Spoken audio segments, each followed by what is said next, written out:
آج کل دنیا میں نا وار کی جو آن گوئنگ کنڈیشن چل رہی ہے اس کو بہت زیادہ ڈسکس کیا جا رہا ہے. میرا آپ سے آج کے پوڈ کاسٹ میں پہلا یہ سوال ہے کہ جو ساری آن گوئنگ کنڈیشن ہے وارز کی، اس کے بارے میں اسلام کیا کہتا ہے؟ اسلام وہی کہتا ہے جو اللہ کی ول ہوتی ہے، اور اللہ جو ہے وہ کسی وقت کا پابند نہیں ہے. یعنی آج سے 1400 سال پہلے آنے والی کتاب، آخری کتاب، سرور انبیاء سرکار ختمی مرتبت سرور انبیاء صلی اللہ علیہ وسلم کے دین کی فاؤنڈیشن قرآن پاک، اس میں جو چیز ہے یا احادیث نبوی میں ہے وہ ہو کے رہنا بیٹا.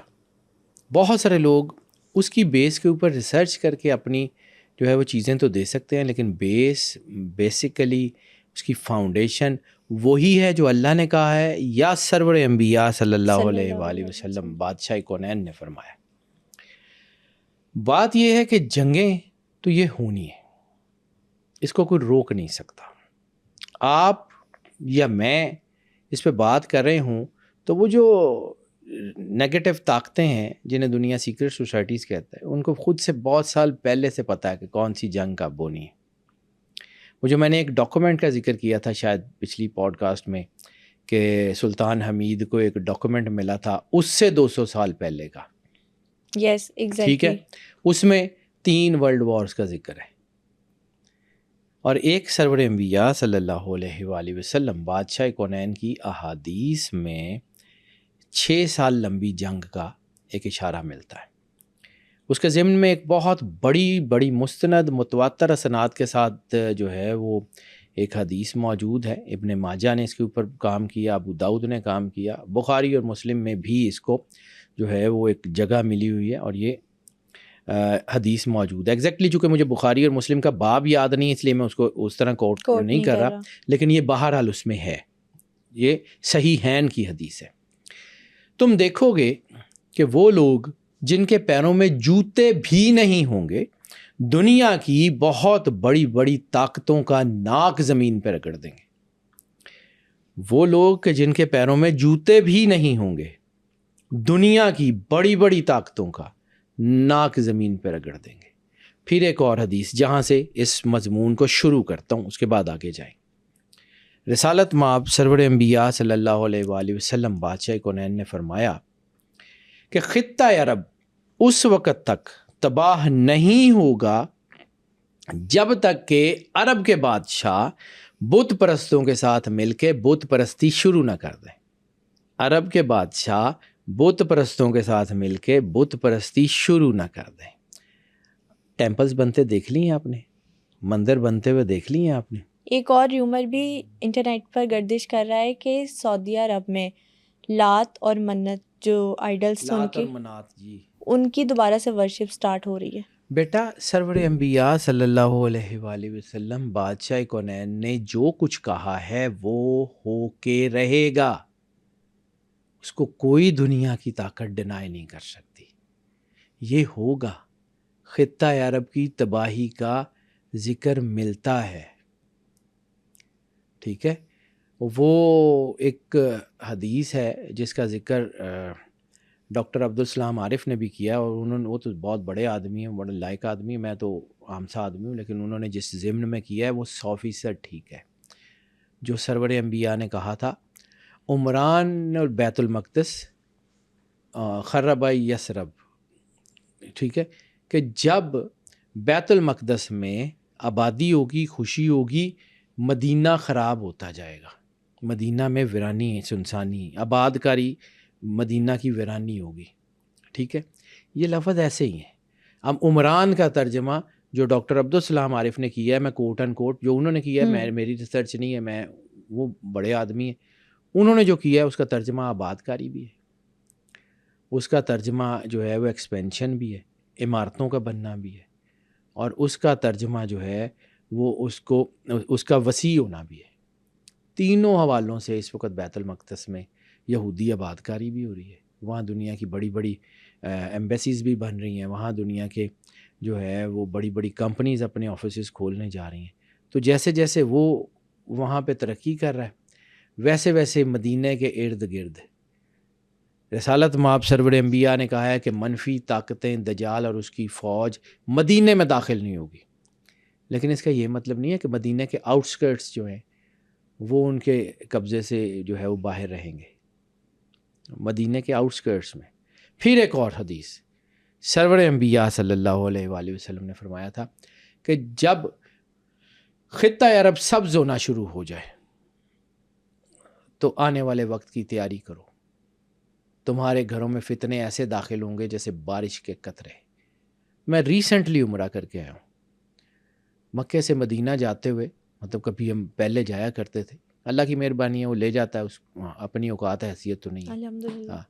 لیکن یہ ہے کہ جیسے بھی ہیں اللہ کو منہ دکھانے کے قابل تو نہیں ہے، لیکن وہ بلا لیتا ہے، چلیں اس کی مرضی۔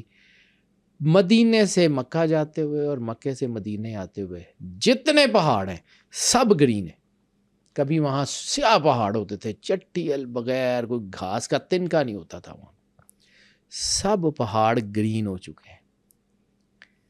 یہ نشانی ہے بیٹا، اور یہ نشانی ہے آرمگیڈون سے پہلے ہونے والی 6 سال کی جنگ کی۔ سرور انبیاء صلی اللہ علیہ وآلہ وسلم کا ہی فرمان ہے، یمن سے جب آگ کے شعلے اٹھتے ہوئے دیکھو تو تیاری کرو کہ آگ تمہارے گھروں میں آئے گی، آسمان سے آگ برسانے والے تیر تمہارے گھروں پہ برسیں گے اور تمہارے شہروں کے شہر ویران کریں گے۔ آگ برسانے والا تیر وہ کچھ 2.5 فٹ والا ہے، وہ جس کے آگے وہ کپڑا لپیٹ کے آگ لگائی جاتی تھی، یا کچھ اور ہے؟ میزائل؟ یس، بیلسٹک میزائلز۔ آگ برسانے والے تیر تمہارے گھروں پہ برسیں گے، تمہارے شہروں کے شہروں کو برباد کریں گے۔ بالکل وہی، یہ کل میں ایک ویڈیو دیکھ رہا تھا، ہم بطور مسلمان پتہ نہیں کیسے اللہ کو منہ دکھائیں گے فلسطین پہ، لبنان پہ، جیسے وہ حملے ہو رہے ہیں اور جیسے وہاں آگ میں لوگ زندہ جل رہے ہیں۔ یہ وہی نشانی ہے جو سرور انبیاء صلی اللہ علیہ وآلہ وسلم، سرکار ختمی مرتبہ سرور انبیاء صلی اللہ علیہ وآلہ وسلم نے فرمایا تھا، شام سے نکلنے والے آگ کے شعلے دنیا میں تباہی پھیلائیں گے۔ شام کو آپ نے جلتا ہوا دیکھ لیا۔ 2 علاقوں کا نام لے کے سرور انبیاء صلی اللہ علیہ وآلہ وسلم نے دعا فرمائی ہے، اللہم بارک لنا فی یمننا، اللہم بارک لنا فی شامنا، اے اللہ ہمیں ہمارے یمن میں برکت دے، اے اللہ ہمیں ہمارے شام میں برکت دے۔ 2 علاقوں کا نام لیا، دونوں میں آگ لگی ہوئی ہے۔ اور وہ جو میں نے پہلی حدیث بتائی تھی کہ جن کے پیروں میں جوتے نہیں ہوں گے اور وہ دنیا کی بڑی بڑی طاقتوں کا ناک زمین پر رگڑ دیں گے۔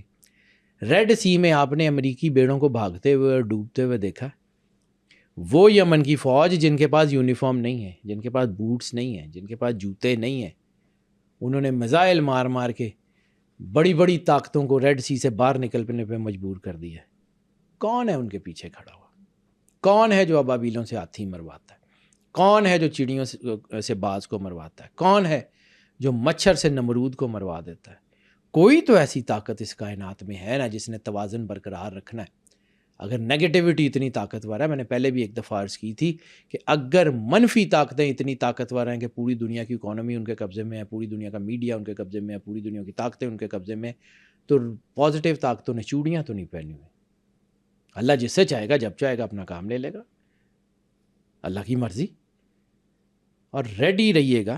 ایک اور چیز، کانسٹنٹینوپل کا ذکر سرور انبیاء صلی اللہ علیہ وآلہ وسلم نے بار بار کیا ہے۔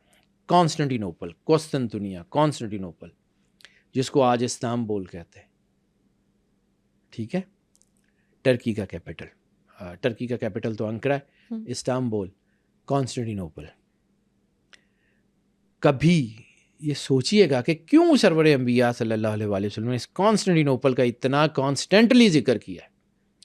کیوں کہا تھا کہ جو لشکر اس کو فتح کرے گا، نعم الامیر، ان کا بادشاہ بہت اچھا بادشاہ ہوگا، نعم الجیش، اس کی فوج بہت اچھی فوج ہوگی؟ کیوں سرور انبیاء نے تعریف کی؟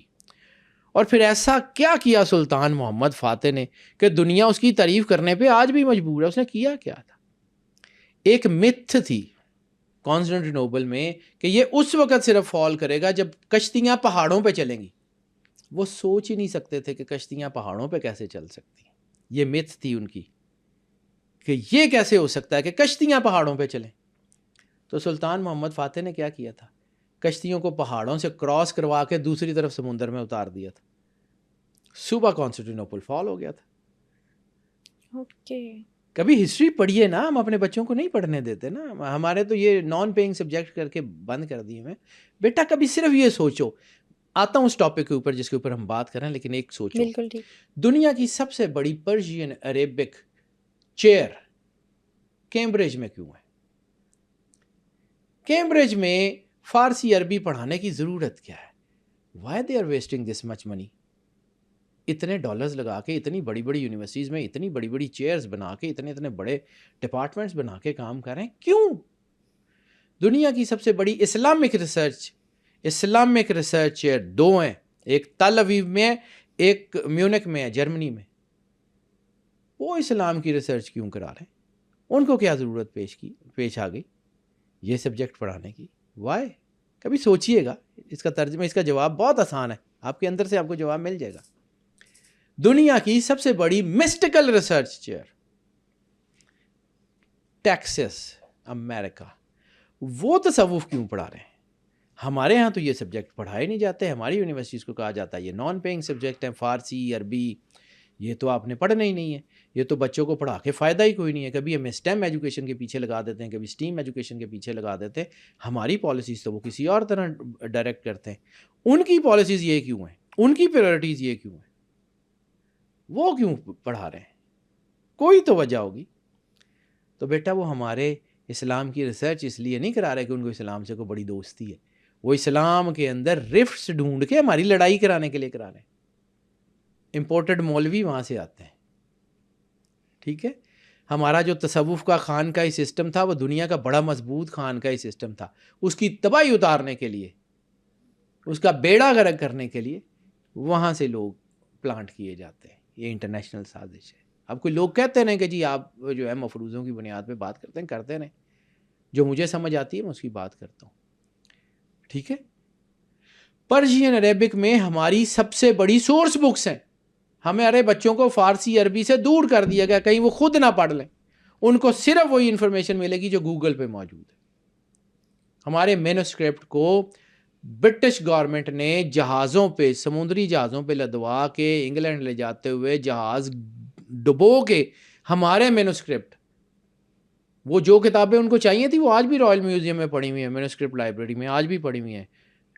میڈیسن کی, کیمسٹری کی, فزکس کی, میتھمیٹکس کی, وہ ساری وہ نہیں ڈوبی. یہ کتابیں کیوں ڈوب گئیں؟ نہیں کسی کو اس میں کانسپریسی نظر آتی, نہ نظر آئے, میرے کہنے سے ہوگا. لیکن یس اٹ از, آپ کے اپنے سسٹم کو دیمک لگ گئی ہے, آپ کے اپنے سسٹم کو تباہ کر دیا گیا ہے. آپ کے اندر سوچنے سمجھنے کی صلاحیت ختم کر دی گئی ہے. آپ کو وہ دکھایا جاتا ہے جو وہ دکھانا چاہتے ہیں, آپ کو وہ دیا جاتا ہے جو وہ دینا چاہتے ہیں. آپ کی ذہن سازی یہی کی جاتی ہے کہ وہ کر سکتے ہیں. اب ایک اور مفروضے پہ پھر میں آتا ہوں اسی جنگ پہ, کوئی یہ بات ایسی ہے کہ اس کو میں اگر ایکسپلین نہ کروں تو یاد ہی رہ جائے گی. ایک چیز یاد رکھو, ہمیں یہ روز گوگل کے اوپر نظر آ رہا ہوتا ہے, یوٹیوب کے اوپر نظر آ رہا ہوتا ہے, جی وہ خانے کعبے میں فرشتہ نظر آ گیا, وہ تصویریں, وہ ایڈیٹڈ, وہ فلان. بہت زیادہ آج کل اتنا زیادہ کیوں دکھایا جا رہا ہے؟ یہ پچھلے کو 5 6 7 8 سال سے فلاں جگہ فرشتے آ گئے جی, فلاں جگہ یہ آ گیا جی. بیٹا یہ ذہن سازی کی جا رہی ہے ہماری, ہمارے بچوں کو برباد کیا جا رہا ہے. وہ میں اسی لیے کہہ رہا ہوں کہ اگر ہم نے اپنے بچوں کو ریلیجن نہیں نہ دیا تو آنے والی نسلوں میں نام لینے والا اللہ کا کوئی نہیں رہے گا. یہ بہت کروشل ٹائم ہے. آنے والی 2-3 نسلوں کے بعد مسلمان ختم ہو جائیں گے. یاد رکھنا, اگر ہم اپنے بچوں کو دین دینے میں ناکام ہو گئے تو